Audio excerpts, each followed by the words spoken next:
जय हिंद साथियों, उम्मीद करता हूं आप सबकी तैयारी बहुत बेहतरीन चल रही होगी। आज की जॉब अपडेट है इंडियन आर्मी की तरफ से और पोस्ट का नाम है नर्सिंग असिस्टेंट। तो इस वीडियो में हम नर्सिंग असिस्टेंट के बारे में एक एक छोटी छोटी जानकारी डिटेल में बात करेंगे। जैसे कि आपकी अप्लाई डेट क्या है, डिटेल में आपका सिलेबस मैं आपको बताऊंगा, एज क्राइटेरिया बताऊंगा। बहुत सारे बच्चों का कन्फ्यूजन रहता है कि सर ये मेरी डेट ऑफ बर्थ है, वो कमेंट में लिख देते हैं, क्या मैं इसमें अप्लाई कर सकता हूं या नहीं। तो वो भी मैं आपको बताने वाला हूं। यदि आप इस डेट ऑफ बर्थ से लेकर के इस डेट ऑफ बर्थ के बीच में हैं तो आप अप्लाई कर सकते हैं या नहीं, ठीक है। सिलेक्शन प्रोसेस की भी बात बताऊंगा कि आपका फिजिकल पहले होगा या रिटर्न पहले होगा, और रिटर्न में आपके कितने सब्जेक्ट रहेंगे, किस किस सब्जेक्ट के क्या क्या क्वेश्चन रहेंगे, और इस पेपर को क्रैक करने की आपकी स्ट्रेटेजी क्या होनी चाहिए। साथ ही में हम बात करेंगे क्वालिफिकेशन की।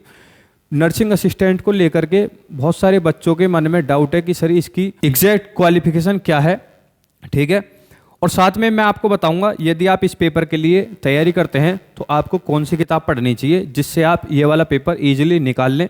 तो चलिए शुरुआत करते हैं। जैसा कि आप सब जानते हैं कि ये जो आपकी जॉब अपडेट है यह है आपकी इंडियन आर्मी की तरफ से, और उन बच्चों के लिए बहुत ही ज़्यादा खुशखबरी की बात है जिनका बचपन से ही इंडियन आर्मी में जाने का सपना था और अपने देश की सेवा करना था, लेकिन अग्निवीर स्कीम की वजह से उनके मन को ठेस पहुंची और वो अब 4 साल की जॉब कोई भी नहीं करना चाहता। कोई भी नहीं करना चाहेगा कि 4 साल बाद आप बेरोजगार डोलें। पहले आप पे एक सरकारी का ठप्पा लग जाए, फिर आप गली गली डोलें 4 साल जॉब कर करके, बेरोजगारी का आप अपने ऊपर ठप्पा लगाएं। तो उन बच्चों के लिए बहुत ही ज़्यादा शानदार मौका है जो इसमें परमानेंट जॉब करना चाहते हैं। साथ ही बात करेंगे, अप्लाई डेट आपकी 13 फरवरी है, लास्ट डेट आपकी 22 मार्च है, जिसमें कि आपके करीब करीब 39 दिन इंडियन आर्मी ने मौका दिया है फॉर्म भरने का। तो साथ में आप एक बात याद रखना, आपको 22 मार्च तक का वेट नहीं करना है। आप इस वीडियो को देखने के बाद ही तुरंत इसका फॉर्म भरना चालू कर दें। आप खुद से भी फॉर्म भर सकते हैं, ठीक है। साथ ही जैसा कि मैंने आपको बता दिया कि पोस्ट का नाम है आपका नर्सिंग असिस्टेंट। एज लिमिट की बात करें तो अभी मैं आपको बता दे रहा हूँ कि 17.5 से लेकर 23 साल है। आगे मैं आपको बताऊंगा कि आपकी डेट ऑफ बर्थ क्या क्या चाहिए। इस वेबसाइट पे जा करके, जो कि इंडियन आर्मी की ऑफिशियल वेबसाइट है joinindianarmy.nic.in, इस वेबसाइट पे जाके आप ये फॉर्म भर सकते हैं यदि आपके पास एलिजिबिलिटी है। आगे मैं आपको बताऊंगा कि आपको क्वालिफिकेशन क्या क्या चाहिए। आगे देखते हैं। सिलेक्शन प्रोसेस की पहले बात कर लेते हैं, ठीक है। सिलेक्शन प्रोसेस आपका कितनी स्टेज में होगा, तो पहली स्टेज में जो होगा आपका स्टेज 1 या फिर फेज 1 भी बोल सकते हैं आपका, तो इसमें आपका रिटन पे टेस्ट होगा, रिटन इसमें आपका टेस्ट होगा, ठीक है। स्टेज 2 की बात कर लेते हैं, तो इसमें आपका फिजिकल होगा। फिजिकल में मैं आपको बताऊंगा कि आपको एग्जैक्ट कितनी हाइट चाहिए, आपको कितने मिनट में कितनी रनिंग करनी है, तो ठीक है।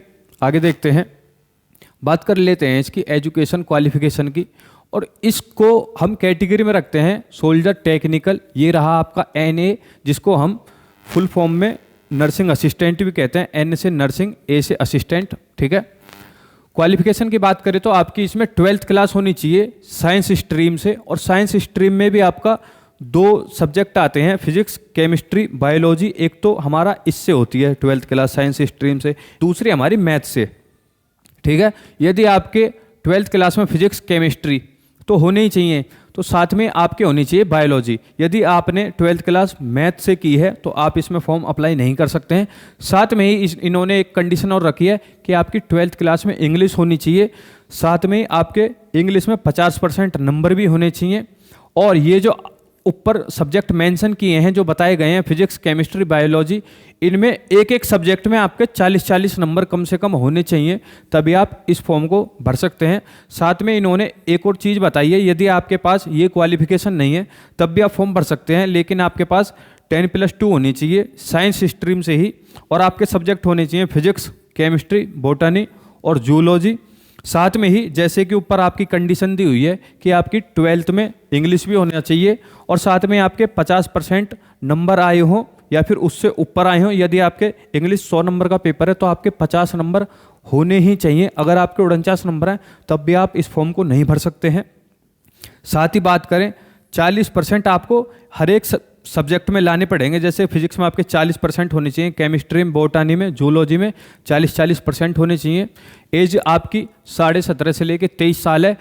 बिल्कुल एग्जैक्ट बात कर लेते हैं डेट ऑफ बर्थ की, तो यदि आपका जन्म 1 अक्टूबर 2000 से लेकर के 1 अप्रैल 2007 के बीच हुआ है, आप तभी इस फॉर्म को अप्लाई कर सकते हैं। बहुत सारे बच्चों को मन में डाउट होगा, यदि सर मेरी डेट ऑफ बर्थ 1 अक्टूबर 2001 है, क्या मैं फॉर्म अप्लाई कर सकता हूं?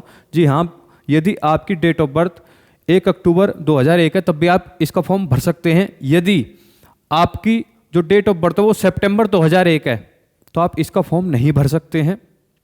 साथ में ही बात करेंगे, यदि आपकी मई 2007 डेट ऑफ बर्थ है तब भी आप इसका फॉर्म नहीं भर सकते हैं। यदि आपकी डेट ऑफ बर्थ 1 अप्रैल 2007 है तब भी आप इसका फॉर्म भर सकते हैं।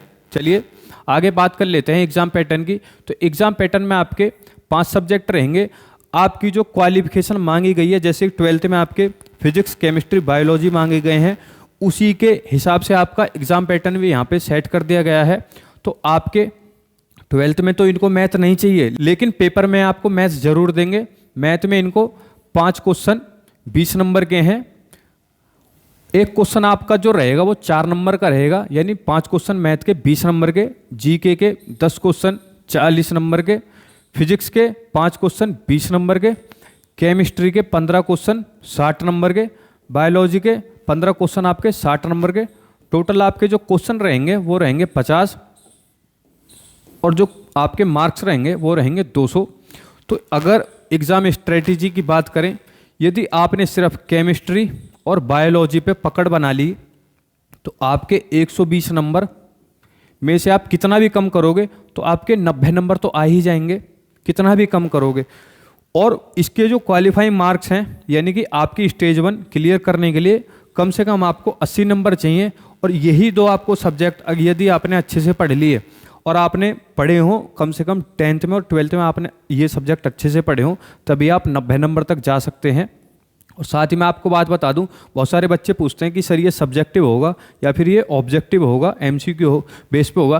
तो ये जो आपका पेपर रहेगा ये रहेगा एमसीक्यू बेस पर। आपको एक क्वेश्चन दे दिया जाएगा, उसके 4 ऑप्शन रहेंगे, उनमें से आपको एक क्वेश्चन पे टिक लगाना पड़ेगा, ठीक है। साथ ही बात कर लेते हैं मैथ की। तो मैथ भी इसमें बहुत ही ज़्यादा हार्ड नहीं आता है, आपका अरिथमेटिक ही आता है, तो आप उसके लिए कर सकते हैं। बुक लिस्ट में आपको बता दूं एक बात, यदि आपने 10th में और 12th में अच्छे से पढ़ाई की है, ये सब्जेक्ट पढ़े हैं फिजिक्स, केमिस्ट्री, बायोलॉजी, तो आपको ज़्यादा दिक्कत नहीं आने वाली है। सिर्फ आपको रिवीजन ही करना होगा। और आपको नंबर भी कितने चाहिए, सिर्फ आपको 80 नंबर लाने हैं इस पेपर को क्लियर करने के लिए, ठीक है। उम्मीद करता हूँ यहाँ तक जो मैंने आपको चीज़ें बताई हैं वो आपको समझ में आ रही होगी। हाइट की बात कर लेते हैं। तो इसमें हाइट जो दी हुई है वो रीजन वाइज अलग अलग है, ठीक है। तो आपकी उत्तराखंड में गढ़वाल और कुमाऊं के लिए 163 सेंटीमीटर है। जो भी उत्तराखंड से इन्हीं जाति से रिलेटेड हैं, गढ़वाल और कुमाऊं से, तो उनके लिए बहुत ही ज़्यादा मज़े की बात है, सिर्फ उनको 163 सेंटीमीटर चाहिए। साथ ही बात कर लेते हैं वेस्टर्न प्लेन्स उत्तर प्रदेश की, जो आपका मेरठ और आगरा मंडल में आता है। इनमें चाहिए आपकी 170 सेंटीमीटर यदि आप इस डिवीजन से बिलोंग करते हैं। साथ में ही बात कर लेते हैं ईस्टर्न प्लेन्स की, जो आपका ईस्टर्न उत्तर प्रदेश आता है, इसमें आपकी चाहिए 169 सेंटीमीटर। और हम बात करते हैं चेस्ट की, तो यहाँ पर तो आपकी हाइट में छूट दे दी गई है, लेकिन आपकी यहाँ चेस्ट में कोई भी किसी के लिए भी छूट नहीं है। आपकी जो नॉर्मल चेस्ट चाहिए वो चाहिए आपकी 77 सेंटीमीटर और फुला करके आपको चाहिए 5 सेंटीमीटर, यानी टोटल आपकी फुला करके 82 सेंटीमीटर होनी चाहिए। चाहे वो आप उत्तराखंड से बिलोंग करते हो, वेस्टर्न यूपी से बिलोंग करते हो, या फिर आप ईस्टर्न यूपी से बिलोंग करते हो, आपको 77 सेंटीमीटर चेस्ट चाहिए नॉर्मल, और साथ में ही फुला करके 82 सेंटीमीटर। और ये कुछ रीजन हैं जिनमें आपकी अलग अलग हाइट चाहिए, जैसे कि आपकी लद्दाखी के लिए 157 सेंटीमीटर, गोरखा, बौद्ध, नेपाली एंड इंडियन के लिए 157 सेंटीमीटर। लेकिन ध्यान देने वाली बात यहाँ पर यह है कि चेस्ट में किसी को भी छूट नहीं है। तो आप चाहें तो इसका स्क्रीनशॉट ले सकते हैं, मैं साइड में हट जा रहा हूँ, ठीक है। तो आपको बाद में आप दे सकते हैं कि इसमें आपकी हाइट है या नहीं, ठीक है।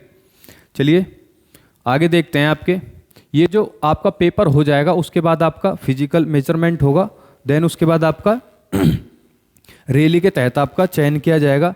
इसमें आपकी रनिंग की बात करें तो 1600 मीटर चाहिए 5 मिनट 45 सेकंड में। इसके आपके एक भी नंबर नहीं जुड़ेंगे, ठीक है। वैसे जीडी में क्या होता था कि आपके जो फर्स्ट क्लास की दौड़ मारते थे उसमें आपके नंबर जुड़ जाते थे, यानी कुछ ना कुछ आपको बेनिफिट हो जाता था।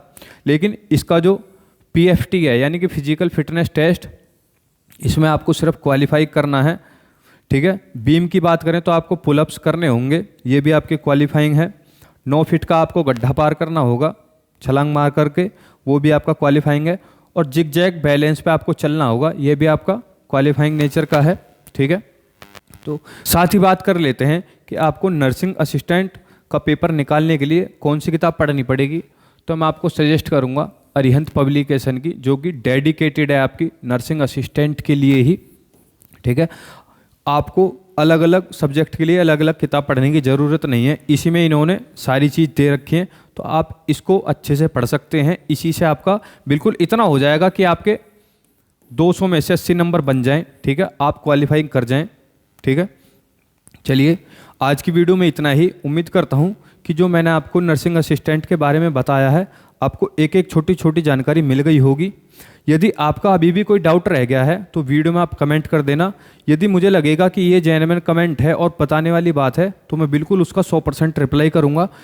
बहुत सारे बच्चे करते क्या हैं, जो मैंने यहाँ पे आपको वीडियो में एक एक जानकारी दे दी है उसी का कमेंट करने लगते हैं। अब आप मुझे एक बात बताइए, जो मैंने ऑलरेडी वीडियो में आपको जानकारी दे दी है, अगर मैं उसी को बार बार लिखूंगा तो और अदर वीडियो कैसे बनाऊंगा, ठीक है। तो आप वही पूछें जो मैंने वीडियो में नहीं दिया है, नहीं बताया है, तो मैं उसका 100% रिप्लाई करूंगा। अगर आपको ये वीडियो पसंद आई है तो इस वीडियो को लाइक कर दें और उन बच्चों के साथ ज़्यादा से ज़्यादा शेयर करें जो आर्मी में परमानेंट जॉब चाहते हैं और जिनका सपना बचपन से ही इंडियन आर्मी में सेवा देने का था। साथ में ही मैंने आपको बता दिया, कमेंट वही करना आप जो मैंने आपको वीडियो में नहीं बताया है। साथ ही में आप डेली जॉब अपडेट पाने के लिए इस चैनल को सब्सक्राइब कर लेना और जुड़ें हमारे टेलीग्राम से, जो कि सरकारी नौकरी वाले के नाम से है। इसमें आपको डेली हम क्विज देते हैं, जो भी आपकी छोटी छोटी बातें रहती हैं जिनके रिलेटेड हम वीडियो नहीं बना पाते हैं, वो मैं आपको टेलीग्राम में अपडेट कर देता हूं, ठीक है। मिलते हैं आपसे नेक्स्ट वीडियो में, जब तक के लिए जय हिंद जय भारत।